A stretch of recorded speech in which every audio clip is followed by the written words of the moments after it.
Good afternoon. It is Thursday. This is NewsWire on SportsGrid. I'm Craig Mish. Great to be along with you here in the show. Thanks for choosing us to stream this afternoon.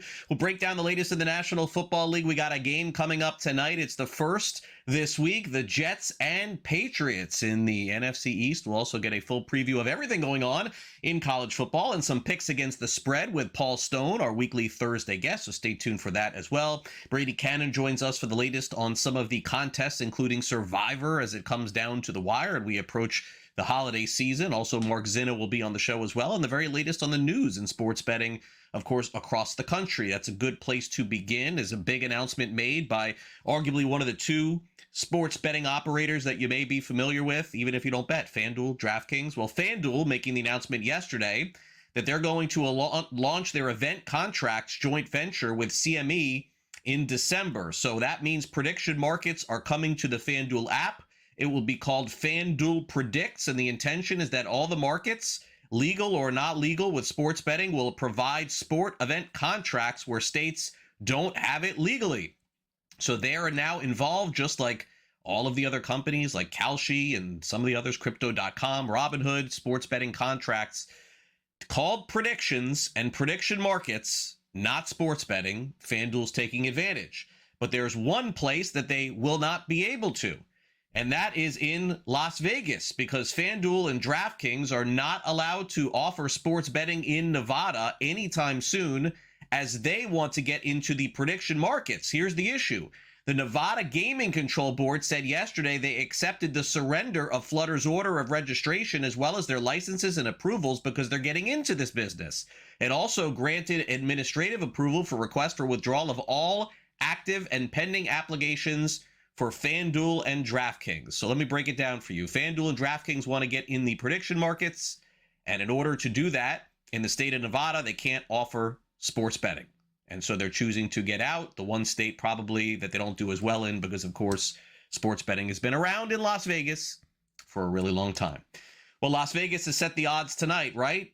Patriots, 12.5-point favorites on Thursday Night Football. That's where we stand, folks. Total 43.5. They'll kick off 8:15 Eastern. It's an Amazon Prime game. If you're thinking about the Jets winning this game outright, your $100 bet could get you $640 if you're feeling bold. Jets and Patriots tonight. Will we see Brock Purdy back this week for the San Francisco 49ers? Certainly seems possible. Back at practice, they're taking a more aggressive approach. They play at Arizona this week, although Mac Jones has done a nice job filling in. They can't afford to lose more divisional games. This is one of them. Here's Kyle Shanahan on the potential return of Purdy. We haven't seen practice, obviously. How has he looked as far as his mobility, accuracy, how's he look? I think each week it's gotten better, with last week being the best. I mean, each week has been different.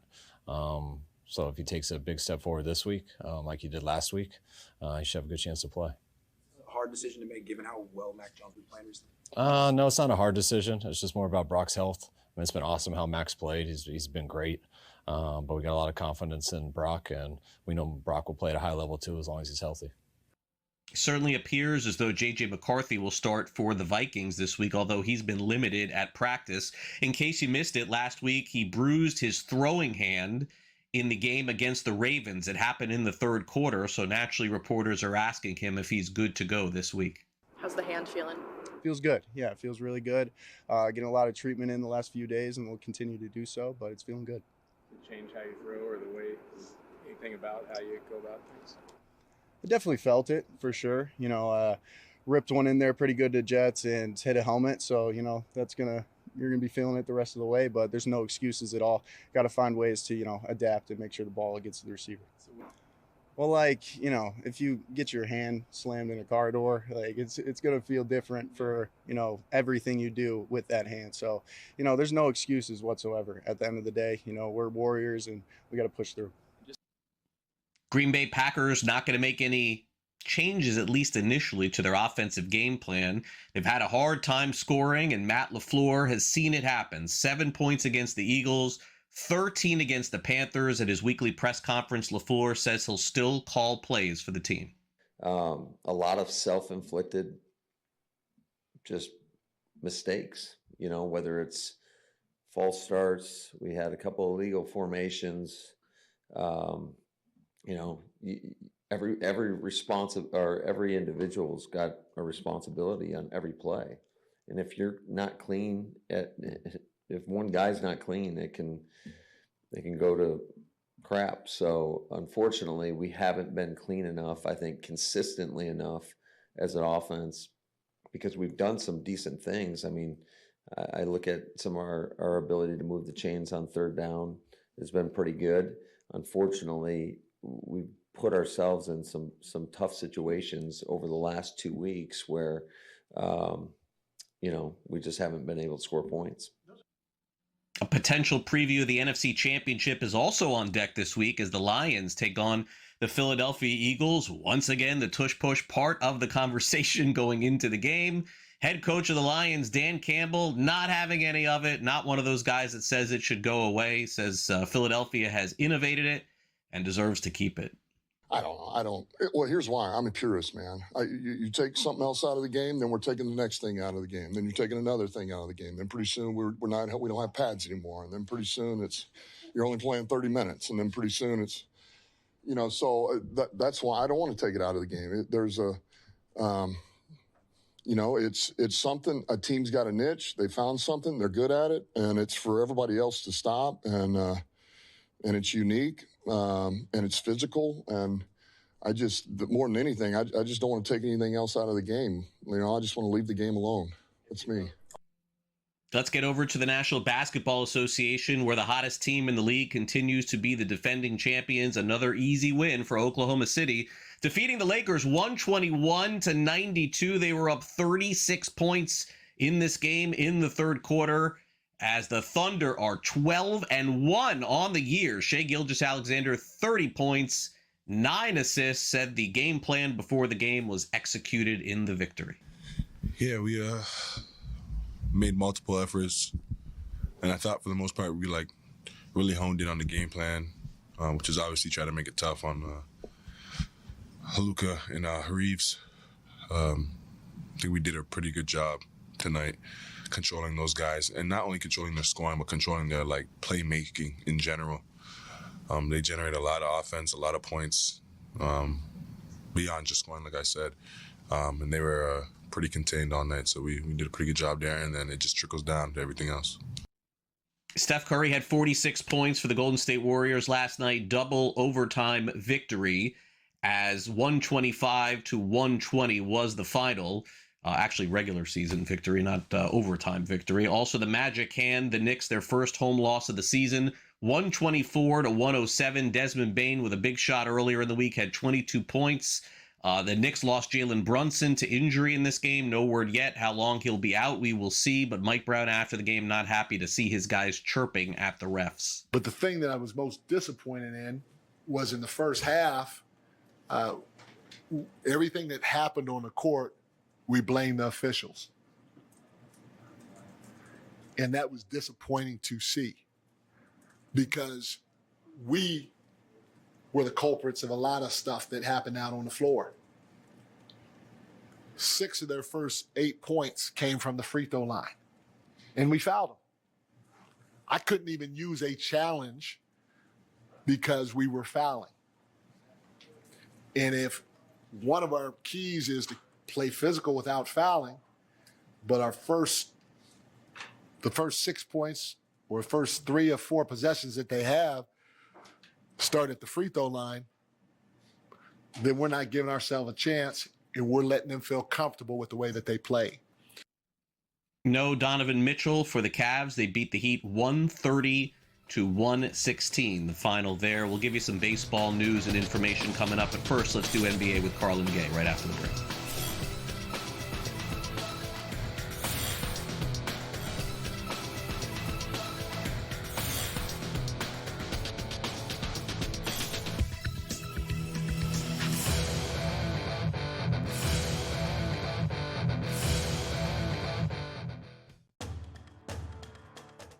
Notre Dame playing very well. in a position to crack the top 12. Now they have to take care of business. Here's what I want from and again, we're going to go over who we think is actually going to make the playoffs here a little bit later in the show. But understand this, Joe. I don't want any ACC in there. I don't want any Big 12 in there. Just give me the Big 10 and the SEC. And Mike, quite frankly, if you just gave me Ohio State, Indiana, and the rest of the SEC, boom, boom. Now, SportsGrid's College Football Today.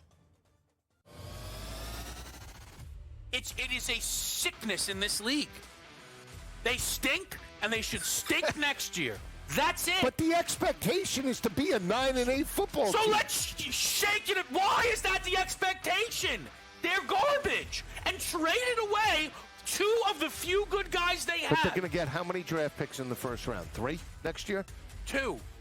Pro Football Today, only on SportsGrid. Brissett has been that good. So this is a quarterback that I think is worth acquiring, but especially in Superflex leagues. If somebody's already got QBs past the bye and Brissett's just collecting dust on somebody's bench, go out there, get him, because I think the next 4 weeks, some of the matchups too, he gets Jacksonville, he gets San Francisco, he gets Tampa. Those are going to be some higher scoring games potentially.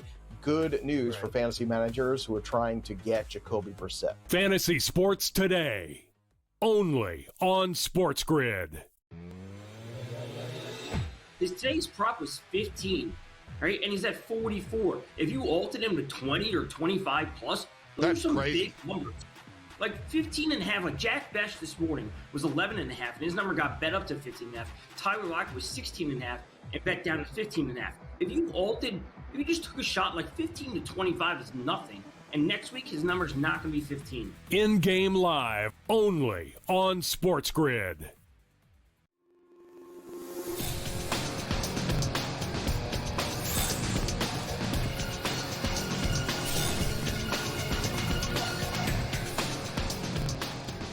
Brad Thomas is with us to break down the latest in the National Basketball Association, including the red-hot start for the Oklahoma City Thunder, as he joins us now. And Brad, is there any end to this run that they're on here? I mean, yesterday I was on the show saying, hey, I mean, their win total is 65 on FanDuel. I mean, this is the first team in a while that you could say, hey, they may win 70 games in the NBA. They win 121-92 yesterday. It wasn't even a contest.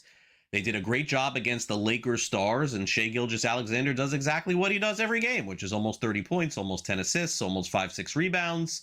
And as dominant a start in the NBA as we've seen in years, Brad. So what is stopping this train at this point? I don't know, right? Like normally when a team goes out and they win the NBA Finals, you think complacency sets in because it's really hard to go out, win a finals, and then go and perform every night. There's like this mentality that hits the players that all we need to do is make it to the playoffs. We know we're good, and they kind of falter throughout the season. But Oklahoma City Thunder are a fascinating team because they're playing suffocating defense, just absolutely suffocating. If you look at all of the advanced analytics, points in the paint allowed, turnovers created, like just go down the list and you just see the Thunder leading in every category. And it showed against the Lakers, who have been playing some pretty decent basketball. Yeah, and a lot of turnovers and personal fouls for Luka and Reeves and company, but really not much to show for it. They did a really good job, Oklahoma City defensively on LA. All right, so last night, the Denver Nuggets scored 100. A lot of scoring, by the way, if I'm noticing this correctly here in the NBA. 130 points yesterday in a win over the LA Clippers, who've really been struggling, but Nikola Jokic put up 55 yesterday. Oh, ho-hum, another day, another game. 18 of 23 from the field. I mean, there's just not enough that we could say about this guy. He's basically unstoppable every game. I didn't even know, by the way, Brad, I believe the coach told the media a couple days ago that he was having a wrist issue at some point last season. I didn't see that at all. Like, he seemed fantastic for the majority of the season. So, like, he is as good as anything going right now in the NBA, and he continues to be. He'll be top 3 at MVP voting as long as he's playing in the league. You know, the 55 points was kind of a letdown, right? After the first quarter, he was on pace for 100, so he didn't quite get to that mark. But no, in all seriousness, this Clippers team's not all that good, but the Denver Nuggets are playing some really inspired basketball. They're playing great defensively in the top 5 in defensive rating, and offensively, you know they're going to be inside the top 5. They're third currently. I was telling you guys off air that I think if you want to go and get spicy with this Denver Nuggets team, I'm surprised the price didn't move, but you can go and you can get Nikola Jokic to win the NBA Cup MVP. He's already off to a good start in NBA Cup, and to win their group. MVP in the Cup is plus 1,400, and to win their group is plus 270. They still have to contend with the Spurs, but they do play them, I think, in the last game of group play, which should come down to who's going to win the Cup. If they both finish with 3 wins or 2 wins and 1 loss, or whatever the 4-game math is. My math's a little fuzzy there. But yeah, the Clippers aren't a good team, and they laid the hammer on them. Magic Knicks yesterday, surprising outcome here. Orlando beats New York 124-107. I understand that Brunson got hurt in this game, so we'll have to wait and see what the end result with that is. But Orlando playing good basketball, a couple of wins already this week for them. Franz Wagner, 28 points last night. Desmond Bane, 22. Seemingly moving things around is Orlando when it's working. Yeah, it was always going to take a little bit of time to get that continuity together. Whenever you bring in another high-level player with a team that really didn't play that much together. There were very few games, I think it was less than 30%, where you saw Jalen Suggs, Paulo Banchero, and Franz Wagner on the court all at the exact same time. It's a work in progress, and I'm guilty of this where I'm too quick on the draw. It's a long basketball season, and I was really harsh on Jamal Mosley early in the season. They were like 4 or 5 games in, and I'm like, is it time to go maybe reach out to Malone? I don't know, but the Magic are finally putting it together, and they might be without Paulo Banchero for a few days. Hurt a groin injury on his birthday, would add that. And then Jalen Brunson going down is huge for the Knicks, because I think of the two teams, Brunson going out for the Knicks is a bigger impact for the Knicks as more than the Banchero going out for the Magic. I think the Magic have enough talent and enough go-to scorers where they can kind of ride the wave and just play decent basketball until he comes back. Raptors tonight will take on the Cleveland Cavaliers. The Cavs stunned the Miami Heat last night, Brad, without many of their star players, including Spider Mitchell. They're 7.5-point favorites tonight on the back-to-back. These NBA totals are getting insane. Are we going to have a 300 this year, Brad? This is 240 and a half in this game tonight. No one wants to play D anymore. They're just shooting threes constantly. Shooting threes, not playing D, and the free throws are up. Free throws are up to, I think, like 27 per game, which is up 3 from last year, which is still a small sample size, but it's a really high number. I like Donovan Mitchell to score. He was rested yesterday. He's averaging, 32.9 points in every game that they win. He's having a tremendous shooting percentage, and the Toronto Raptors aren't good defensively, especially against the shooting guard position, allowing the 7th most points, and they haven't really played against any really dominant scoring guards. If the Cavs don't blow out the Raptors here, because it's one of those weird back-to-backs where the Cavs actually weren't on a back-to-back, at least most of their good players, then I think Donovan Mitchell Right. clears the 27.5.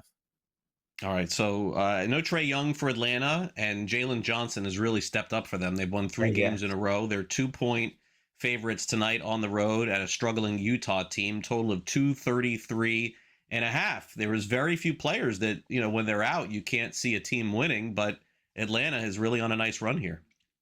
Atlanta's on a really nice run, and Jalen Johnson playing really good. Could he get his 3rd triple-double in a row? I think that's the question.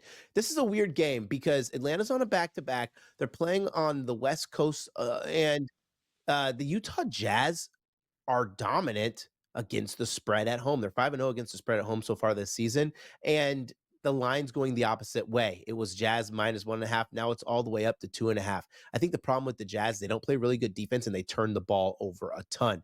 And to make it even worse, the other team's getting a ton of points off a turnover, so they're turning over and then not defending afterwards.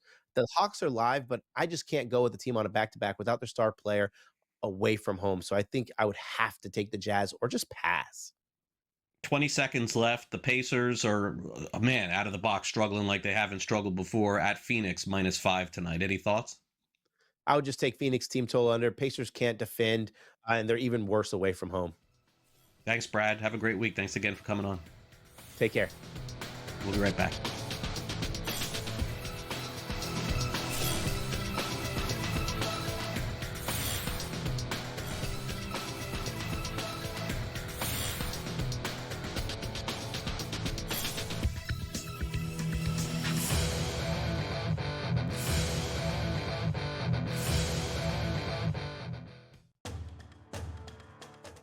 Notre Dame playing very well, in a position to crack the top 12. Now they have to take care of business. Here's what I want from my, and again, we're going to go over who we think is actually going to make the playoffs here a little bit later in the show. But understand this, Joe. I don't want any ACC in there. I don't want any Big 12 in there. Just give me the Big 10 and the SEC. And Mike, quite frankly, if you just gave me Ohio State, Indiana, and the rest of the SEC, boom, boom. Now, SportsGrid's College Football Today. It is a sickness in this league. They stink, and they should stink next year. That's it. But the expectation is to be a 9-8 football team. So let's shake it. Why is that the expectation? They're garbage. And traded away two of the few good guys they have. But they're going to get how many draft picks in the first round? 3 next year? Two. Pro Football Today. Only on SportsGrid. Brissett has been that good. So this is a quarterback that I think is worth acquiring, but especially in Superflex leagues. If somebody's already got QBs passed to buy and Brissett's just collecting dust on somebody's bench, go out there, get him, because I think the next 4 weeks, some of the matchups too, he gets Jacksonville, he gets San Francisco, he gets Tampa. Those are going to be some higher scoring games potentially. Good news for fantasy managers who are trying to get Jacoby Brissett. Fantasy Sports Today. Only on SportsGrid. Today's prop was 15, right? And he's at 44. If you altered him to 20 or 25 plus, those are some big numbers.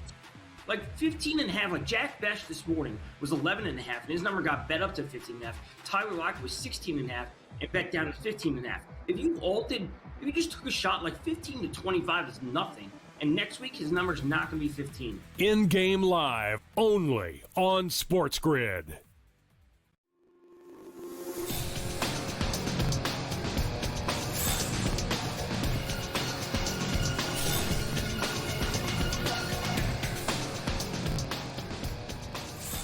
Welcome back to NewsWire here on SportsGrid. Seems like A.J. Brown and the Philadelphia Eagles need to shake hands at the end of the season and part ways. We're going to hear from Nick Sirianni on him. Also some funny back and forth with the Buccaneers and Bills, and we heard from the new starting quarterback, at least for 1 week, of the New York Giants and Jameis Winston. Let's get right to it. Time now for the SportsGrid Sound Off.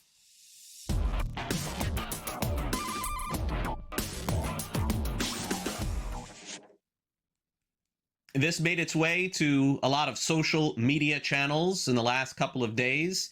The Eagles just keep on rolling and winning, but A.J. Brown apparently still not happy. In fact, he was on a stream that somebody was recording, naturally, because this is what we do, and he was playing Madden. And on the stream, while playing, said, quote, "If you have me in fantasy, get rid of me." Wow, okay. And also on his Madden highlights saying, "That's the only highlights of damn football I've been living right now." We know that A.J. Brown wants the ball. And it doesn't seem like he's very happy in Philadelphia, but yet the team keeps winning no matter what. So what gives here? Nick Sirianni seemingly taking the opposite approach here, says all his interactions with A.J. Brown, despite what's being said anywhere online, have all been positive. This is the third time, though, after a victory where AJ, either on social media or in this case a live stream, has sort of voiced his displeasure. Is that at all becoming a distraction?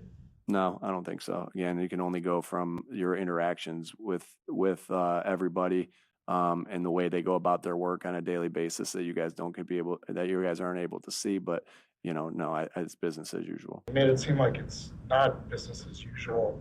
Like, how do you kind of reconcile that with him?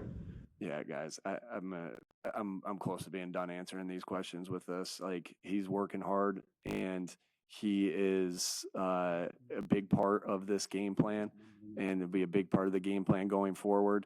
And he's working like crazy when he's here, and I'm excited to have him. A.J. Brown will be on the Buffalo Bills next year. That's my prediction. All right, big game this week. Speaking of the Bills, they take on the Buccaneers, two guys who will be calling the signals at quarterback. Baker Mayfield, Josh Allen, both having really good seasons at quarterback and both really familiar with each other. I guess they've played golf together as well. Each taking separate shots at the other at their media days yesterday. First, let's hear from Baker Mayfield on Josh Allen, who is very tall, and also Josh Allen on Baker Mayfield, who isn't the best golfer. I have to walkie-talkie to him because he's so damn tall, so I can't really have a face-to-face conversation with him. But, in Buffalo, it's cold, it's rainy. Even though he's 6'10", his hands are small, so he better wear his gloves. Thanks, guys. That's crazy. What's the relationship like with Baker? Baker wears 2 gloves golfing, so he's that type of guy. I love the guy. He's awesome. To kind of how his career has progressed and the adversity he's fought through, and playing some really, really dang good football right now. I'm a big fan of his. Anytime I get to watch games, I'm watching what he does because he's very fun to watch. It should be a fun Sunday in the NFL. Speaking of fun, nobody more fun than this guy, the starting quarterback of the New York Giants. That is Jameis Winston, who is back starting again in the NFL. Now, we know how this usually goes. He's a lot of fun. He's going to make a lot of mistakes. There's going to be some turnovers, some pick sixes, but generally speaking, has really changed the perception of him over the last few years as he's grown up and become a media darling, so to speak. So yesterday was Jameis's media day as he gets ready for a start against the Green Bay Packers, and safe to say that he is happy to be back as a starting quarterback in the NFL.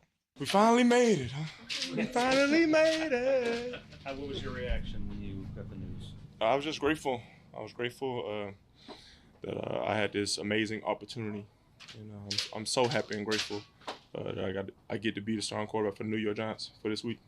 Like I tell Jackson and Russ all the time, it really, like I take pride in being a great person, but if I don't go out there and throw touchdowns and create excitement, no one will really care. When you think about the grand scheme of things, like no one really cares unless you are producing and unless you are showing up day in and day out. What do you want fans to know about you? I want fans to know that I'm going to do my best. Obviously I'm going to have fun, but I'm going to execute, have a surgical execution, and just play ball, man. Like this is something I've been doing since I've been 4 years old. And I just get to do it in the greatest city in the world. I'm gonna be saying it with my son. It's the greatest city in the world. Yeah, that's a Hamilton reference if y'all don't know. Yeah, 10-year reunion. Jameis should get paid more than Tom Brady to do TV. You heard it here first. In the future, Paul Stone will break down college football with us next.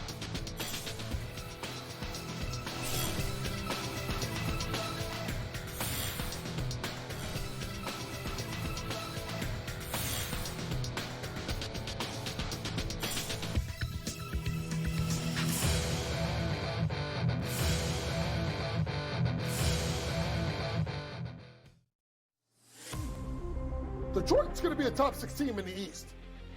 And they're going to be extremely dangerous. And it may be fun to watching that Central Division between Detroit and Cleveland. Kind of makes you think back to the old early 2000s with LeBron and obviously the Chauncey Billups-led Detroit team. But Detroit basketball's back. Pro basketball today, only on SportsGrid. His daughter, she's on the OF. Okay. She's on the OF. Is that right? Yeah, she's on the OF. So he's got now. an OnlyFans daughter and a little son who says he can beat Curry and LeBron. And he's coaching a team that was down 72 to Keep nothing. that dude away from polite society. Okay, by the way, I'm with you. I didn't know any of that is Numerous great. Pops gotta go. The Craig Carton Show, only on SportsGrid. I can just cash out and say, see you later, bye-bye, and sell that contract. So there is a big difference. I've already said I will never, ever, ever again make a future bet with a sports book where the money gets tied up and I have to wait till the outcome of the event. Don't have to do that. All future bets for me are going to Kalshi. The Early Line, only on SportsGrid. And the major thing you're going to say about Tom Izzo for the jump is, Tom Izzo don't duck anybody. You want to hear who they have to play preseason? Kentucky, Duke, UNC, and Arkansas. This is not the Jimmy Boeheim Don't Leave New York Carrier Dome Classic. This guy plays people. College basketball today, only on SportsGrid.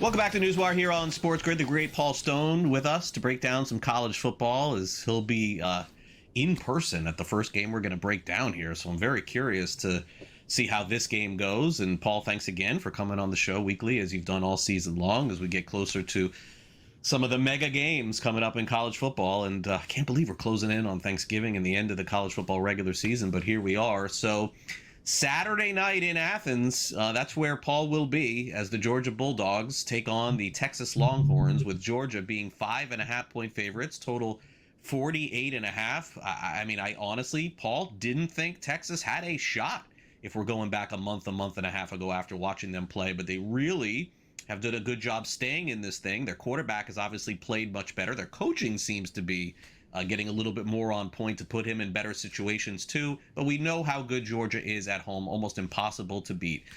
Let's go through the matchup and tell me who you like in this one.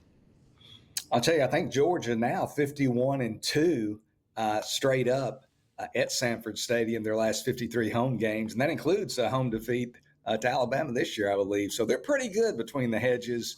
And on Saturday, between the hedges in Athens, the game that I'll be attending, Georgia is actually going to be going for their third victory over the Texas Longhorns in a span of just under 400 days.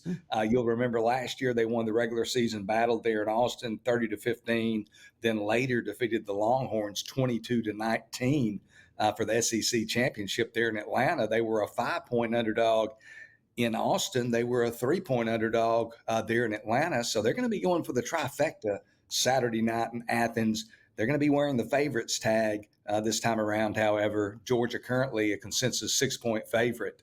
I think they're going to get the job done. I'm a Texas guy wearing a Texas hat, but I still like Georgia here since they lost at home to Alabama 24-21 back on September 27th. They've reeled off 5 straight victories, covered the spread in 4 of those. Their quarterback, first-year starting quarterback, Gunnar Stockton, he's really developed, especially as a passer. Some people have questioned his ability to be a top-flight passer in the SEC, and I think he's done quite well. A balanced attack, 199 yards average on the ground, 240 through the air versus FBS opponents. So a really good Georgia offense. Texas kind of hanging on by life support. Like you said, we figured they'd be gone by now, but they just have really struggled on the road in their last 2 SEC games. Barely hung on to beat both Kentucky and Mississippi State on the road, beat Kentucky by 3, Mississippi State by 7, both those games going to overtime. Now they got to go to Georgia. Texas's defense shown a little leakage in the last couple of games against Mississippi State and Vanderbilt, giving up 69 points, 868 yards combined in those 2 games. I like the Dogs -6 over the Longhorns. And as we just showed in the SEC, Texas, I believe, has one of the worst records against the spread this season, 2-6-1 in the conference. Just awful, and a bad start, better finish here. So I'm missing something, Paul, with this line here, which tells me maybe Oklahoma has a shot in this one. I'm a little stunned that the Tide are only 5.5-point favorites against an Oklahoma team that has been opportunistic and winning these close games, but I don't know. They really just haven't shown all that much. I don't think they're a championship contender. Total is 46.5. It's a 3:30 Eastern game in Tuscaloosa. But sometimes when I look at these lines, I say to myself, I must be missing something here, because I honestly feel like Tennessee may be better than Oklahoma, but yet the Tide have been bigger favorites over a lot of other teams. Can the Sooners defense keep them in this game? Is that why the line is what it is? I mean, you hit it on the nail. I heard somebody, and this is not some great prophecy necessarily, but somebody that I was visiting with a week or so back said the SEC, man, they got a lot of really good teams, but they don't have any great teams. So I think there's a lot of teams bunched together, and I think the tightness of this line comes down to Oklahoma's defense. I mean, Alabama will face very few opponents this year that can pressure the quarterback to the extent that the Sooners can. I did see their top defensive end for Oklahoma, R. Mason Thomas, on the availability report. I can't remember what his status was. I think he'll play, but he must be a little bit banged up. But, man, this Alabama team, since opening with the almost inexplicable loss at Florida State, 31-17, they've just been rolling. We're here 2.5 months later, and their debacle in the opening game kind of seems like a distant memory. A lot of it due to the play of their first-year starting quarterback, Ty Simpson. He's been an absolute marksman. He's completed 67% of his throws, 8.3 yards per attempt, 21 touchdowns against just a single interception, taking care of the football. He's got an embarrassment of riches at wide receiver with Ryan Williams and Jeremy Bernard leading the charge. And now he's kind of identified another weapon. Tight end Josh Cuevas. He's really come along the last few weeks, had 4 catches against 58 yards in the victory over LSU last week, 20-9. So Cuevas is giving Simpson another opportunity, another target there. And I just like this Alabama team. And John Mateer, the quarterback for Oklahoma, I'll throw this in there real quick, injured against Auburn in week 4, had that right thumb surgery. I'm not sure if he's returned totally to 100%. He just doesn't look quite like himself. Did have a good game against Tennessee running and throwing the football, but I still like Alabama here, -6 at Bryant-Denny Stadium. Denny Stadium. I'll get it out here in a little bit. Over this. Should be a fun matchup there. I always love to break down games that I'm unfamiliar with. We'll get to that in a second. By the way, Alabama, Oklahoma, most wins since 2000. Ohio State 1. Then you see Alabama there at 2, Oklahoma there at 5. So I don't know a ton about this game, which is why it's so great to always have you on here, Paul, to break them down. So we have Cincinnati playing in that early start time for Arizona in particular, 12 o'clock Eastern, 6.5-point favorites against Arizona, who's ranked 25th in the country. I know that, if I'm not mistaken, there's always that interesting trend where there's the unranked team, as I believe it is the favorite, playing against the ranked team at home or something like that through the years. It always seems to come through. But, full transparency here, I don't know a ton about Cincinnati. I've seen Arizona win some big games this season. The line is 6.5. I know the Wildcats certainly have some good, even if they don't get in the playoffs, some good bowl aspirations here. It's big for that school if they can get to New Year's Day or somewhere along those lines. What happens in this game between the Bearcats and Wildcats on Saturday? Yeah, I'm seeing Cincinnati favored by, I don't know where the lines are coming from, but Cincinnati favored by 6, even some 5.5, and I guess there's some 6.5 as well. So number of lines available. Arizona will be traveling 2 time zones to the east for this game. So it's going to be a 10 a.m. Mountain start for them, which is just a little bit of a nugget in the handicap of this game. But these Big 12 schools are coming off opposite outcomes last time out. First of all, this past Saturday, Arizona, they had to rally late at home there in Tucson, had an 80-yard touchdown drive in the final minutes, scored actually in the final minute to defeat Kansas 24-20. Cincinnati actually had a bye this past week, but their most recent game on November 1st, they went out to Salt Lake City and got drubbed by the Utes. Utah winning that game 45-14, snapped a 7-game winning streak for Cincinnati. So they've had an little extra time to stew over that defeat, think about it. Also gives them opportunity to heal some of those bumps and bruises that are pretty much inevitable during the month of November. You look at the Cincinnati team at 5-1 in Big 12 play. They're tied for second place with BYU, half a game behind Texas Tech. They host BYU, does Cincinnati next Saturday, November 22nd. So still control their own destiny, could still even make the playoff hypothetically. Cincinnati, they didn't have trouble moving the ball against Utah last week. They actually had 427 total yards, 6.8 yards per play, but they turned the ball over 3 times on offense, and they simply couldn't slow the Utes down, frankly. I think after a week of contemplation, reflection, and correction, I think Cincinnati is going to come through here, bounce back with the victory. I like Cincinnati minus the points over Arizona. And depending on where you're seeing the line, as Paul said, 5.5, maybe 6, depending on that. All right, Paul, have a great weekend. Enjoy yourself on a Saturday night watching some college football. That's awesome to be at the game that you're going to be at Saturday. I'm sure we'll break it all down next week. Thanks again. Good deal. Thanks for having me, and good luck to everybody this week. All right, Paul Stone Sports. Get his picks online. Still a lot of time left, and also some college hoops with Paul as well. We'll be back with Mark Zinno next. Don't go away.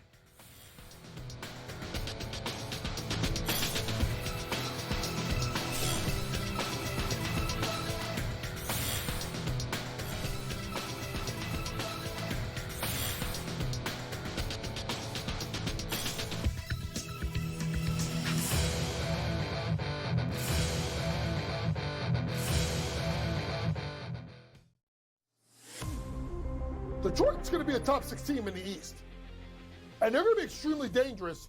And it may be fun to watching that Central Division between Detroit and Cleveland. Kind of makes you think back to the old early 2000s with LeBron and obviously the Chauncey Billups-led Detroit team. But Detroit basketball's back. Pro Basketball Today, only on SportsGrid. His daughter, she's on the OF. Okay. She's on the OF. Oh, is that right? Yeah, she's on the OF. So he's got now. an OnlyFans daughter and a little son who says he can beat Curry and LeBron. And he's coaching a team that was down 72 to Keep nothing. that dude away from polite society. Okay, by the way, I'm with you. I didn't know any of that is Numerous great. pops gotta go. The Craig Carton Show, only on SportsGrid. I can just cash out and say, see you later, bye-bye, and sell that contract. So there is a big difference. I've already said I will never, ever, ever again make a future bet with a sports book where the money gets tied up and I have to wait till the outcome of the event. Don't have to do that. All future bets for me are going to Kalshi. The Early Line, only on SportsGrid. And the major thing you're going to say about Tom Izzo for the jump is, Tom Izzo don't duck anybody. You want to hear who they have to play preseason? Kentucky, Duke, UNC, and Arkansas. This is not the Jimmy Boeheim Don't Leave New York Carrier Dome Classic. This guy plays people. College Basketball Today, only on SportsGrid.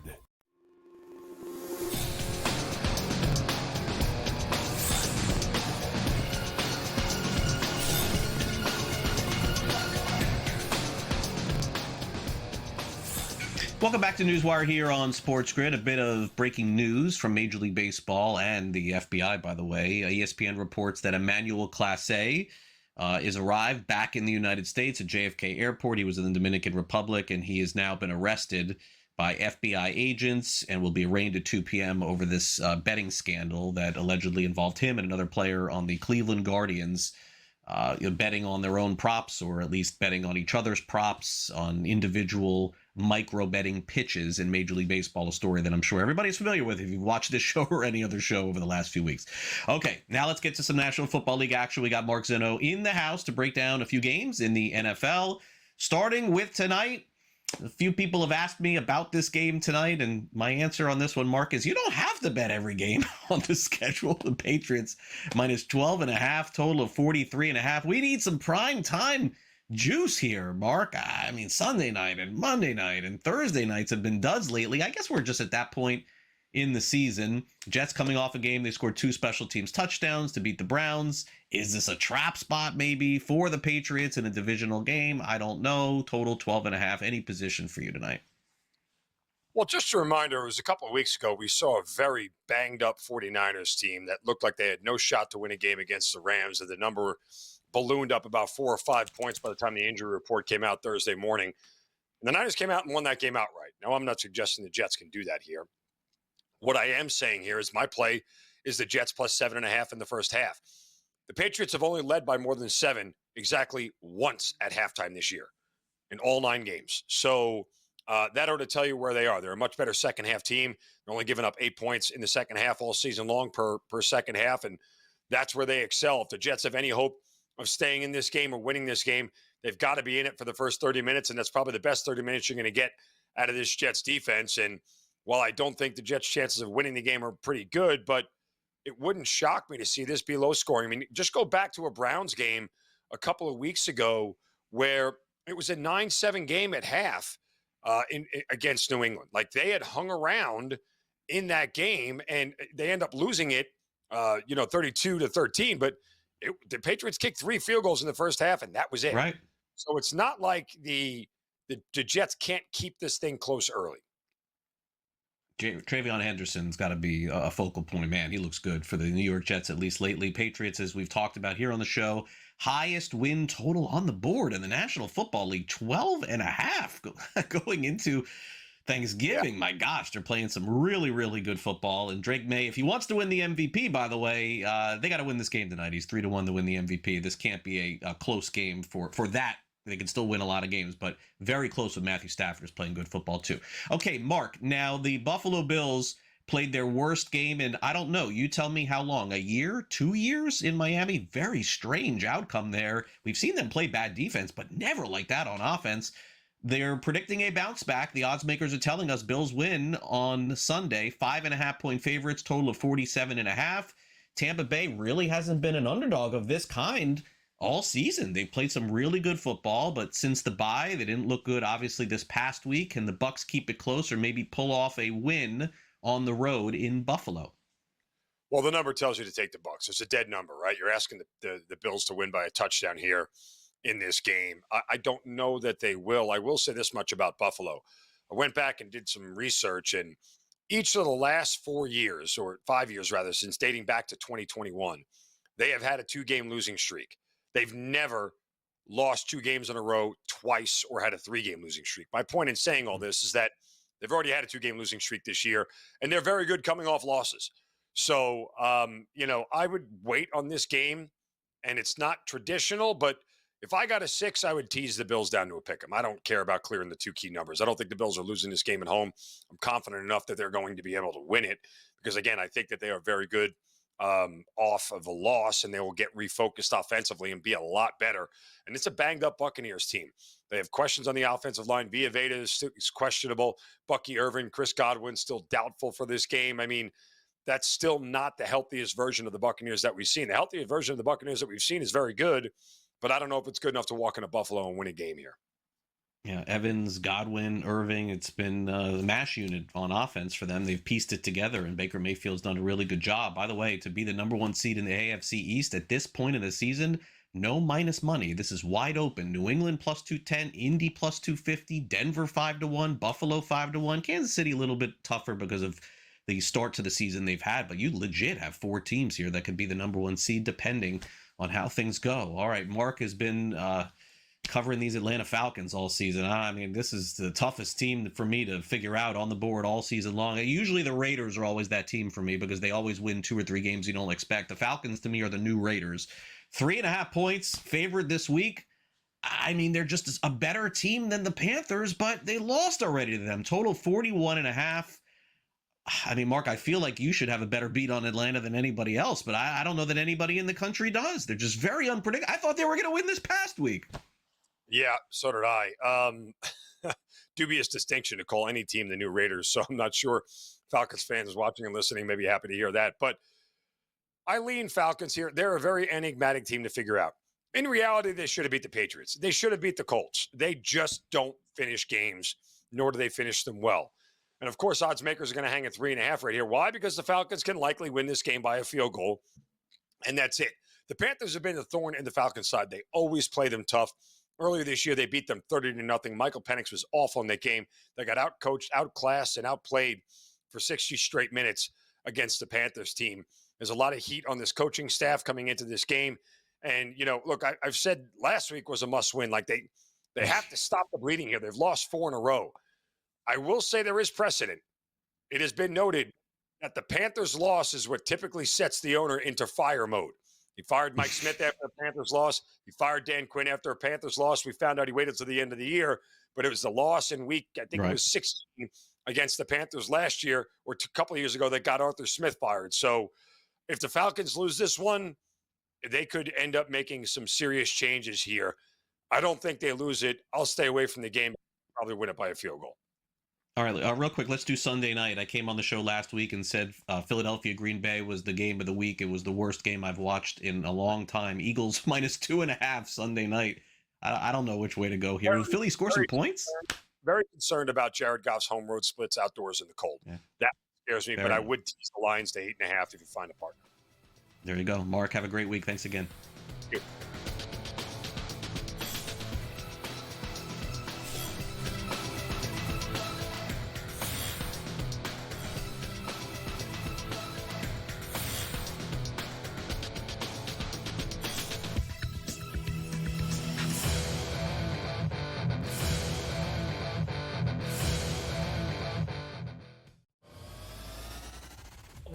have to figure out if they will be in the playoffs. They're the Super Bowl favorite and have shorter odds to miss the postseason as you and I sit here right now. Right, but let me ask you this. Do you feel after this 5-4 record, 9 weeks, 10 weeks of the regular season, that their defense is as dominant as it was last year? No, but the offense is better. Pro Football Today, only on SportsGrid.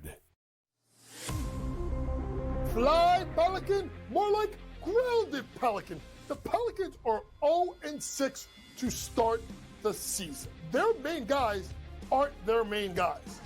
And it comes to a point where, what do you do if you are Joe Dumars and the leadership of New Orleans? Pro Basketball Today, only on SportsGrid. You want to throw $12, $13 million at Kiffin? That's always a possibility. Summerall, they lost the other night to, in that matchup to UTSA. Or do you go back to potentially the mad scientist and Nick Saban, give him, complete control of the athletic department and see if he can turn it around? We'll see. But whatever they go, they're going to need a coach to hit the ground running. SportsGrid's College Football Today.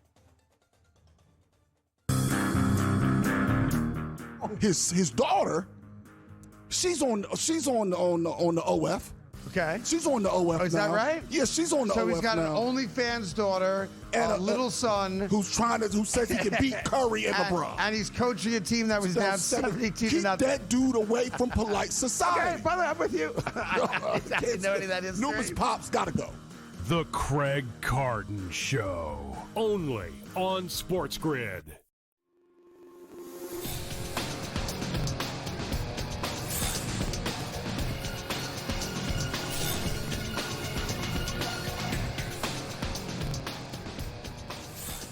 Welcome back to NewsWire here on SportsGrid. One of the bigger stories of the week was the firing of Dallas Mavericks general manager Nico Harrison, who famously traded Luka Doncic to the Los Angeles Lakers. You know this by now. Kind of thought that Nico may have gotten bailed out. They got Cooper Flagg. I thought maybe a good start for the Mavericks.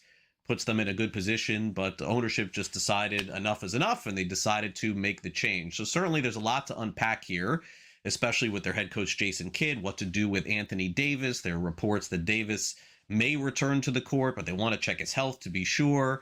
It feels certainly a little bit, unfortunately, folks, if you live in Dallas, like a lost season for the Dallas Mavericks as they look to rebuild and retool. Here's our friends at Front Office Sports diving into the firing of Harrison and where they go from here.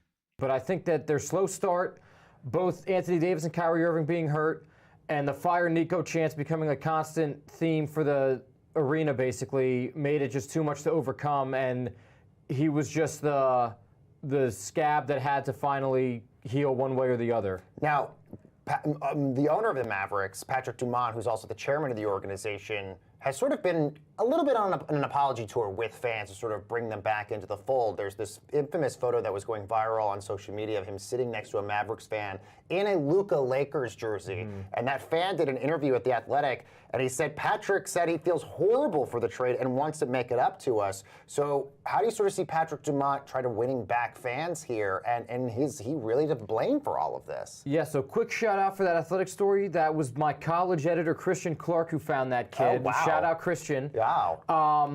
I think, when this trade was first made, there was talks about how the Dumont family comes from casinos and gambling, and they didn't know a lot about basketball ops. And I think that they did not realize what they were signing off on in the moment as much as maybe Nico Harrison did. And as time has gone on and Luka Doncic looks really good for the Lakers and also slimmed down a bit, maybe Patrick Dumont read that men's health story or whatever that Luka did.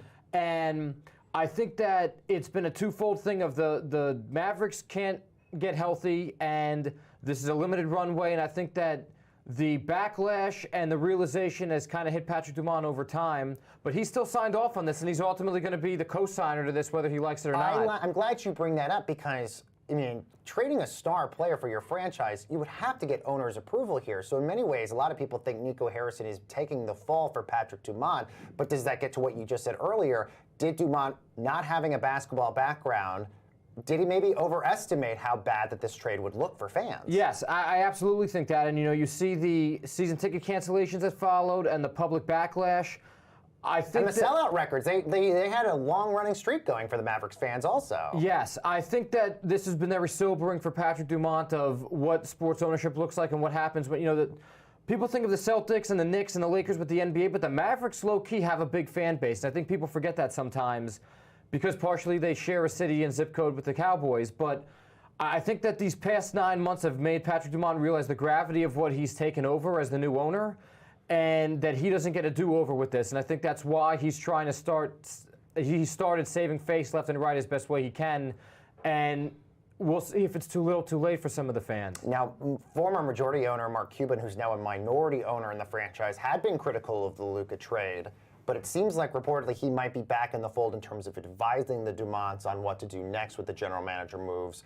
Do we know about what Cuban's going to be doing here? So here's what we do know.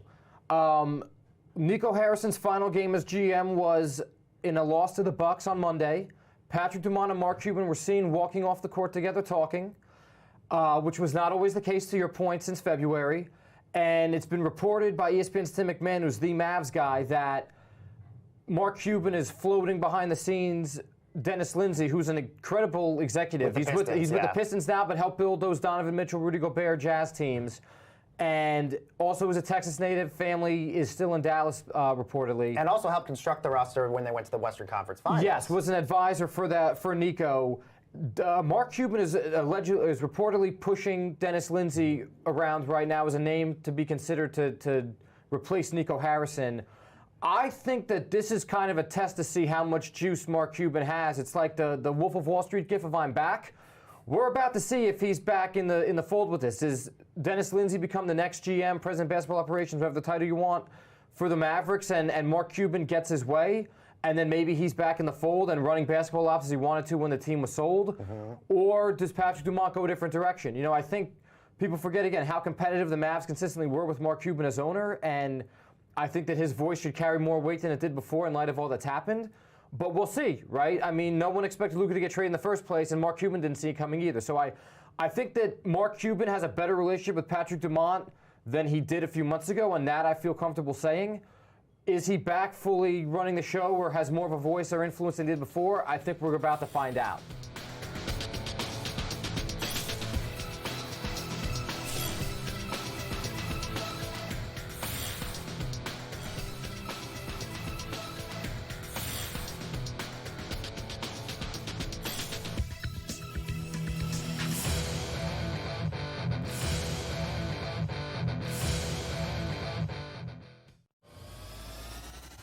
We now have to figure out if they will be in the playoffs. They're the Super Bowl favorite and have shorter odds to miss the postseason as you and I sit here right now. Right, but let me ask you this. Do you feel after this 5-4 record, 9 weeks, 10 weeks of the regular season, that their defense is as dominant as it was last year? But the offense is better. Pro Football Today, only on SportsGrid.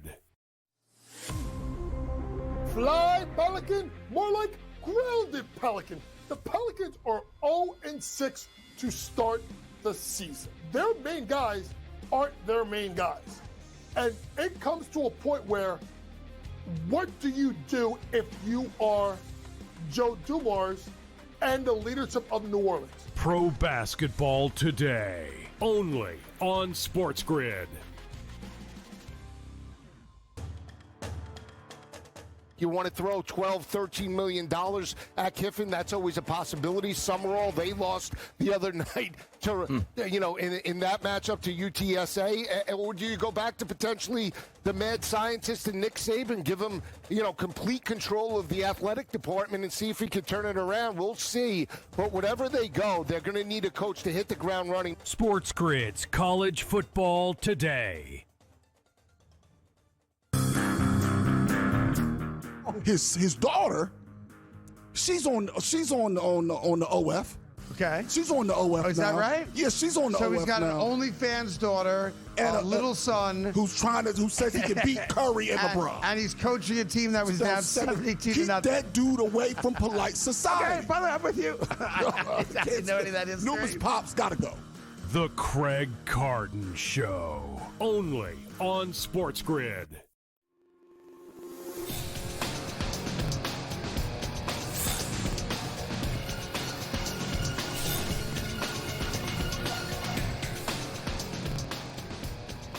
Welcome back to NewsWire. We got Brady Cannon in the house from SportsGrid. Brady and I haven't chatted in a couple weeks here because I was off and then he was on, but sort of on, but really off, but on, but then off because technology and story for another day here at SportsGrid. But it's always great to chat with Brady ahead of course, this week in the National Football League, the contest before long, a month or two away from Brady starting to fire off some golf picks at us too, which I can't wait for. But for now, let's dive into the contest. Of course, Brady and James Salinas and Mike Pritchard air their contest show here on SportsGrid, and you can also find it where you listen to your podcasts.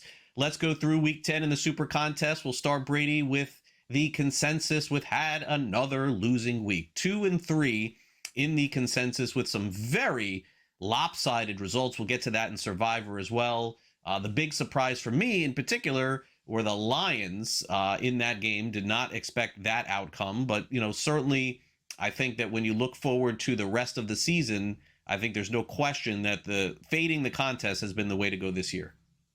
Well, it has, but actually they flipped the script a little bit in Week 10. The Super Contest went 3-2, and Circa Million went 4-1. But to your point, they're still only hitting 40% for the season. 40, 59, and 1 when you combine the two contests. This is one of the very few weeks.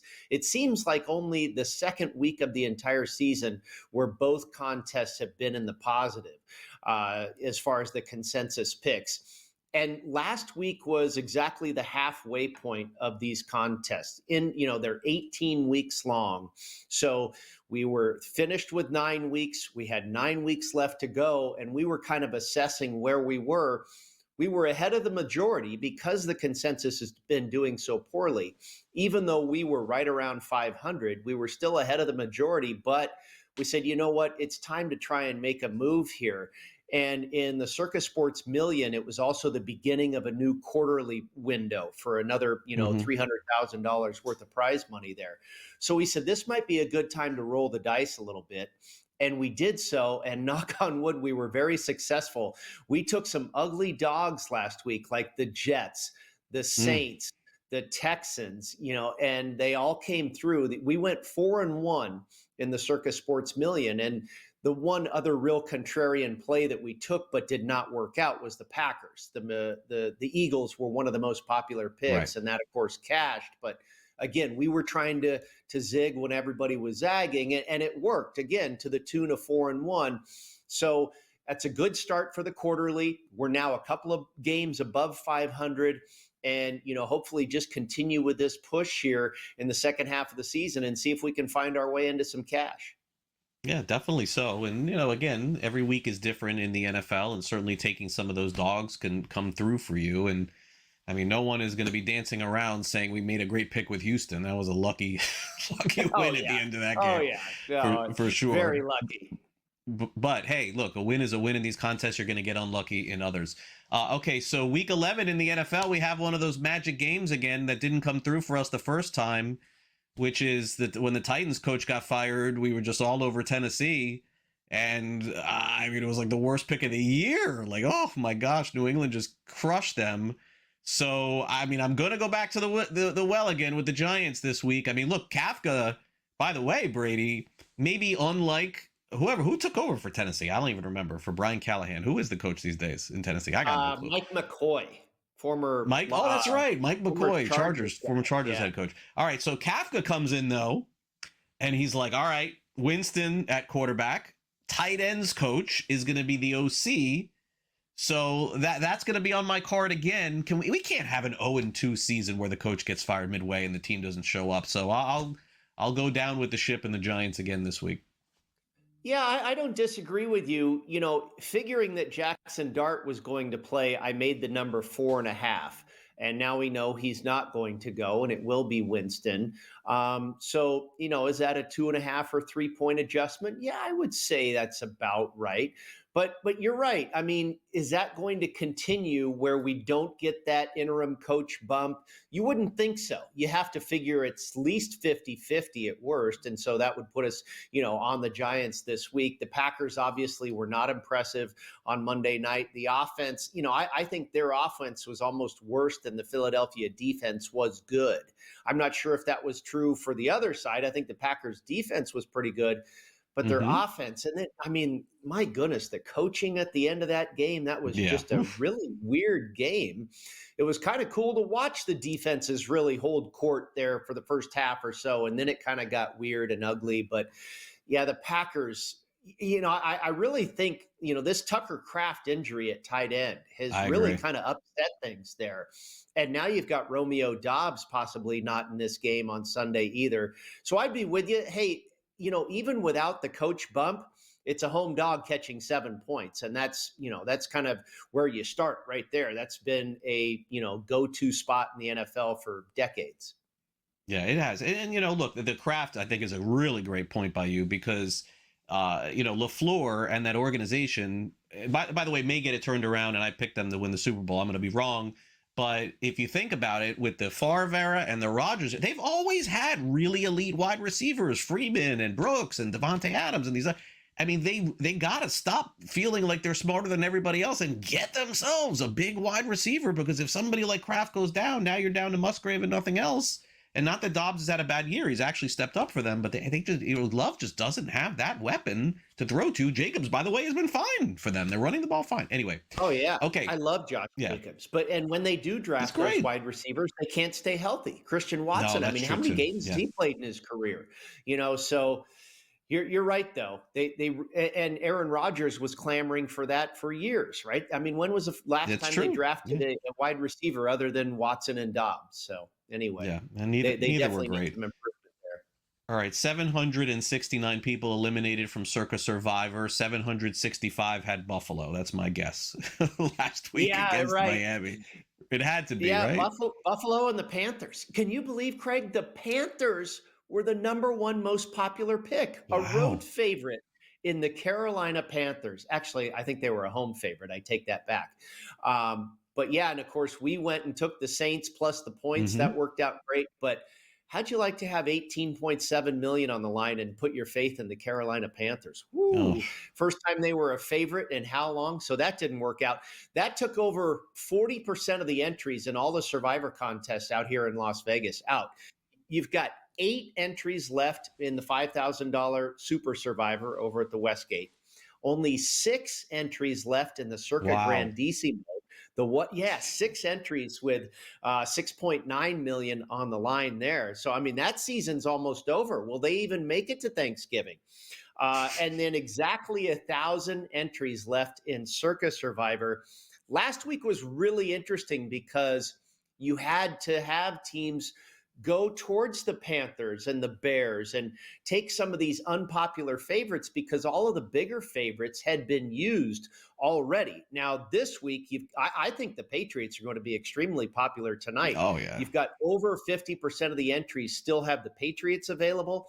Over 70% of the entries have the Texans available. Over 70% of the entries have the Ravens available, but the Ravens do play on Thanksgiving. They'll host the Bengals. People could be saving them for that. The Packers, only about 23% have the Packers left this week. Do you trust them on the road? We were just talking about at New York against the Giants. And 85% of the entries left in Circa Survivor have the Steelers available as a 5.5 or 6 point favorite over Cincinnati. So I kind of have a feeling we're not going to get as much carnage this week because I think there's plenty of availability. And I wouldn't be surprised if this Thursday night tilt in New England is a very popular play on the Patriots. Yeah, I agree. And it does lend the question. These Thursday night games have been so boring and so bad, and the teams have squeaked out wins, yes, but you're like sweating this to the end. I wonder if a lot of people want to do that. So let's get Brady's thoughts after the break on Jets Patriots. Then we'll hit the game Sunday morning in Madrid, Commanders Dolphins. You're watching NewsWire here on Sports Grid. We'll be right back. Don't go away.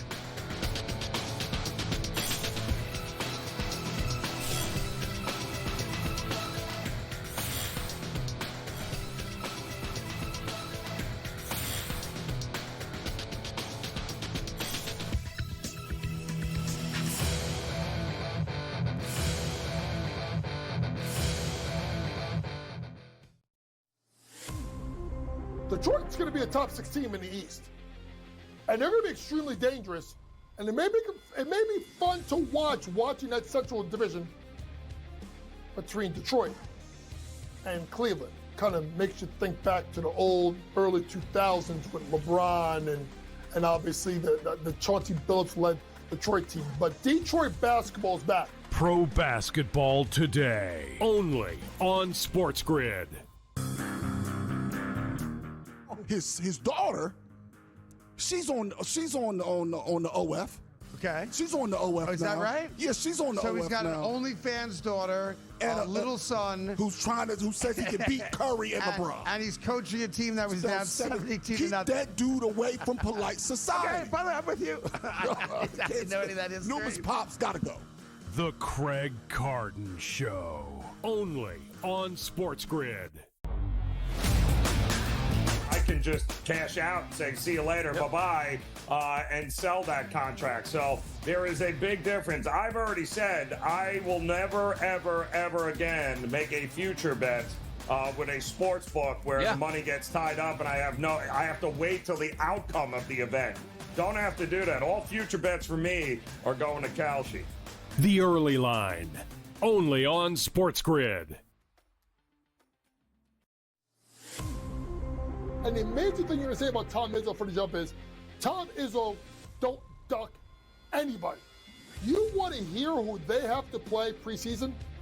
Kentucky, Duke, UNC, and Arkansas. This is not the Jimmy Boeheim Don't Leave New York Carrier Dome Classic. This guy plays people. College basketball today, only on SportsGrid.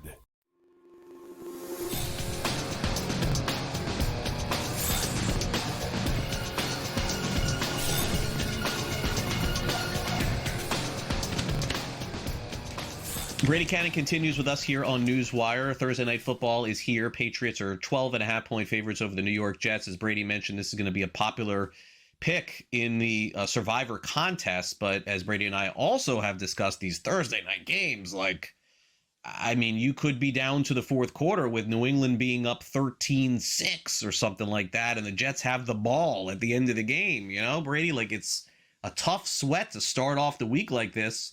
Because, and I saw John Gruden making these comments, and I tend to agree, although they're never going away. These Thursday night games in a 17 or 18-week season, 12 are bad. It's just the reality of it. Now, I know every Sunday we have bad games too, but these primetime Thursday matchups can go sideways. Is this one of them tonight where the Jets can somehow make this a big sweat to the end of the game for Survivor picks, or does New England just keep on rolling here? Yeah, it's really hard to, give you an answer there because I think the eyeball test says, New England should win this game by 15. I made it 12.5, and the Jets, even in that victory last week, were so poor on offense. And it's like 1 week Justin Fields throws for 44 yards, and the next week he throws for 244 yards, and then it's 40. It's just feast or famine with that offense.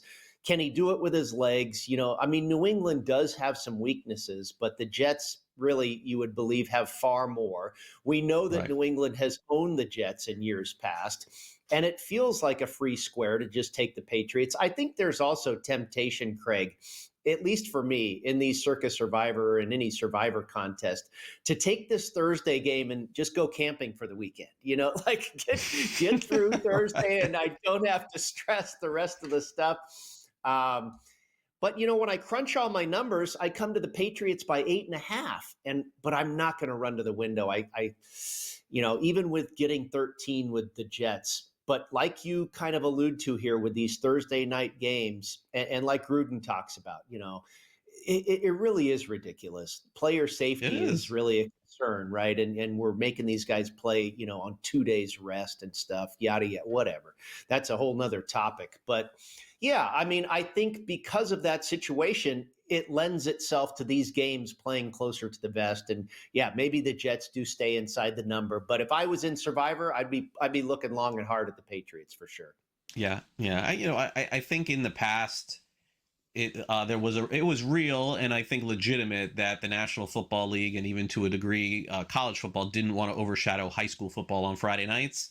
It feels like that day has passed. Like I just like playing these games on Friday just makes just way more of a difference. I think for these guys to get that extra day. And I look, Amazon Prime does a great job with the presentation, the graphics, everything is great about it, but the quality of play usually 2 out of every 3 weeks is poor, and I think that's just a fact as to what's going on in the NFL. Yep. Okay, so they'll play in Madrid on Sunday. We got a fantastic international game this past week. I think it was like the best game of the week with the Colts and Falcons. That was awesome. I was watching that from start to finish in that one with Taylor going crazy. Okay, so the Commander season is over. I get that, but the Dolphins, I didn't expect them to be favored in any game moving forward the rest of the season, especially neutral site. They're 2.5-point favorites, total of 47.5, strictly off the strength of one game this season, the best game they played all season against the Buffalo Bills. So does that continue this week, or is this an overvalued team? Some folks say it was a one-off that Miami beat Buffalo the way that they did, but if they win again, then maybe it's not. What do you think? They might win, but I think 3 points is somewhat ridiculous, Craig. I nearly made Washington a favorite in this game when I was going through my exercise early in the week. And then I went back and looked again and, and then I crunch all the numbers and it basically comes out pick 'em. And that's really where I feel this game probably should be. Now, we know Washington, you're right. Their season is over. Unfortunately, it's probably over for Jaden Daniels. The injury bug has really been the culprit for this team. They exceeded expectations so much last year. You expected them to regress and come back down to earth. And unfortunately, it's been via the injury bug. That's why they really haven't lived up to what they did last year. And that's always, but it's not uncommon. We see it happen to the 49ers. They go to the Super Bowl and the next year they're a mash unit. It seems to happen that way for a lot of teams in the NFL. But at the same time, I don't think the stock could be any lower on the Washington Commanders right now. We went against them successfully with the Lions last week in contest play, and the Lions just laid it on them. And I don't believe the perception could be any lower on this Commanders squad right now. And again, to your point, could it be any higher on the Dolphins? Oh, McCarthy's job is fine. Everything's hunky-dory in Miami land. We just beat the Bills. Nah, slow down, guys. Now they're a 3-point favorite. No, I would be taking the Commanders here. And in fact, I already did bet at +3. Yeah, makes sense. Also, Vikings Bears. Let's hit this game. Bears have been on a roll with some very fortunate wins at the end of the game. I have a lot of confidence in the Vikings defense with Brian Flores, but I mean, the offense has just not looked great, not being able to run the ball. What has gone on with Justin Jefferson this season? They just can't get this guy the ball as often as they would like to. They're 3-point favorites, total of 47.5. This is a tough one for me because I definitely don't think the Bears are very good, but the Vikings could, pull a really low-scoring, close defensive game maybe and win. Do you have a side on this one?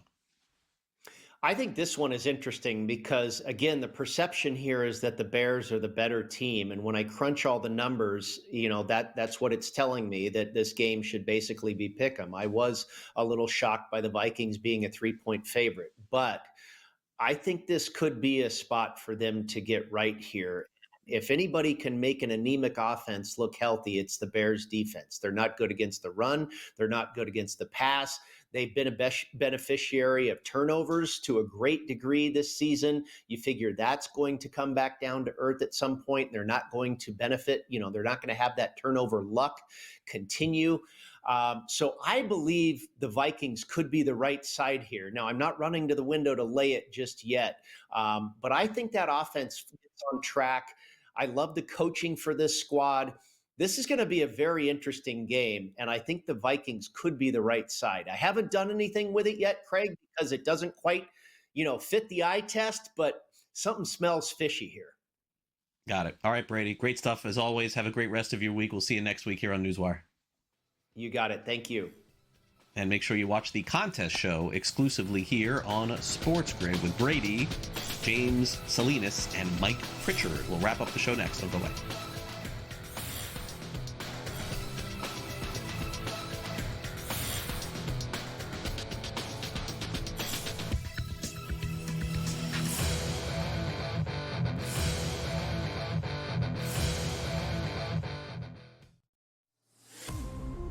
Detroit's going to be a top 6 team in the East. And they're going to be extremely dangerous. And it may be fun to watching that Central Division between Detroit and Cleveland. Kind of makes you think back to the old early 2000s with LeBron and obviously the Chauncey Billups-led Detroit team. But Detroit basketball is back. Pro basketball today, only on SportsGrid. His daughter, she's on the OF. Okay. She's on the OF Oh, is now. that right? Yeah, she's on the OF So he's got now. an OnlyFans daughter and a little son who says he can beat Curry and LeBron. And he's coaching a team that was down 72-0. Keep that dude away from polite society. Okay, brother, I'm with you. I know any of that is. Numerous pops gotta go. The Craig Carton Show, only on SportsGrid.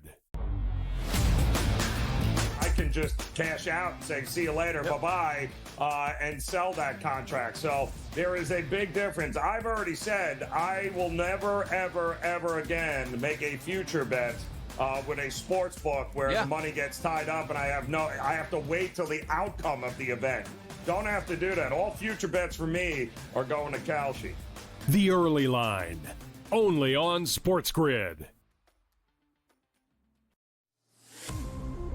And the amazing thing you're going to say about Tom Izzo for the jump is, Tom Izzo don't duck anybody. You want to hear who they have to play preseason? Kentucky, Duke, UNC, and Arkansas. This is not the Jimmy Boeheim Don't Leave New York Carrier Dome Classic. This guy plays people. College basketball today, only on SportsGrid.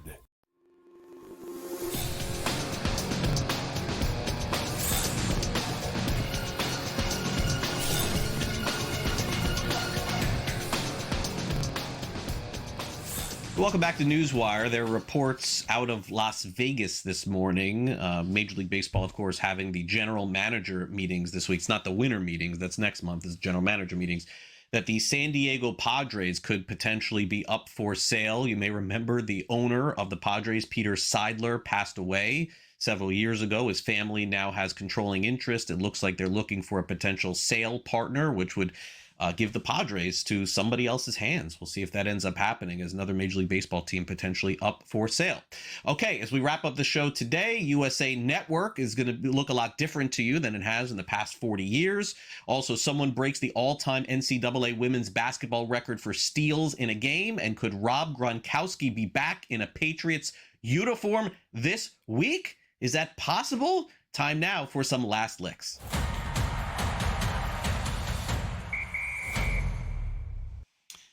USA Network, you may be familiar with them. I certainly have been. It's the place where I first watched the WWF and, of course, all the different programming they've had on USA Network. It has included sports for as long as you could remember, 30 to 40 years of sports, and that is no more. It's not bad news coming from USA Network today. It is good news. The Pac-12 has announced it has a third media partner, and it's called USA Sports. Yes, they're launching a new network as part of a 5-year deal.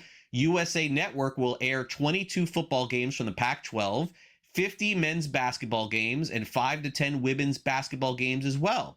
USA will also carry the men's basketball tournament, and USA joins CBS Sports and the CW as Pac-12 partners. In fact, it looks like this new broadcast network, USA Sports, is also going to have NASCAR, WWE, and a whole lot more. So all of those games and events that broadcast previously on USA Network are headed over to USA Sports. Good news in the media broadcast partnership company, and we'll see if a lot of folks are watching. And by the way, you have to find this network too. Hopefully you can on your local operator. Okay, big news in the world of college basketball on the women's side last night. A game for the ages. Get ready to know this name. If you didn't know it before, you will now. Her name is Hannah Hidalgo. She plays for the Notre Dame Fighting Irish. And in a blowout win yesterday for Notre Dame, Hidalgo not only had 44 points and 9 rebounds and 4 assists, she also capped it off with 16 steals. That's the most in the history of Division I for any women's college basketball player. So Caitlin Clark, move aside. Let's follow this career for Hannah Hidalgo. You think about the amount of time that you have at a women's college basketball game to pull off 6 or 7 steals. Again, she had 16, which breaks the all-time record for Division I. So congratulations. Maybe this is the next great player in college basketball. We'll find out. We'll see. Congratulations to Hidalgo for the Notre Dame Fighting Irish. Finally, yesterday, a very funny exchange and moment for the New England Patriots. Robert Kraft decided it was time to retire Rob Gronkowski's number. So he showed up for a day to retire as a Patriot, was also told that he could suit up and play Thursday night against the New York Jets. Here's Robert Kraft taking a little shot at them. Since we play the Jets tomorrow night, how about a 2-day contract? Let's do it. Okay. What's the signing bonus? Nothing's changed. Seems to me as soon as Bill Belichick left the building, Robert Kraft got a little funnier, right? Retired Tom Brady's number, put a statue outside. Now retires Rob Gronkowski's number. There are some that say that he's the best tight end in the history of the NFL. I really didn't consider that. I mean, he's a Hall of Famer. I know that. Best ever in the history of the league at tight end? I mean, 1 Super Bowls with New England, 1 with Tom Brady again in Tampa Bay. Robert Kraft, though, definitely a little bit more lighthearted as opposed to Bill Belichick, who seemingly is back to being a curmudgeon again with the University of North Carolina. All right, Thursday night football is upon us. 12.5-point favorites. That's the line tonight. As the New England Patriots take on the New York Jets, massive favorites, total 43.5. Kickoff 8:15 Eastern tonight. You can catch our coverage on Game Time Decisions and in-game live of Thursday night football. Thanks again to our guests here on the show. Brad Thomas talking some National Basketball Association, Paul Stone with college football, Mark Zinno, and of course, thanks again to Brady Cannon as well. For those of you who missed it, Paul Skeens wins the National League Cy Young. Tariq Skubal wins the American League Cy Young, and certainly there's a lot of rumors out there in baseball surrounding everything else. But the big news out of baseball today is the Padres potentially being sold by the Seidler family. Thanks again to our director, Luke. For my producer, Frank, I'm Craig Mish. Guess what? That'll do it for our show on this Thursday. But I'll be right back with you here tomorrow for our Friday edition of the program. Preview everything happening in the National Football League coming up for the weekend. Have a great night, everyone. See you tomorrow.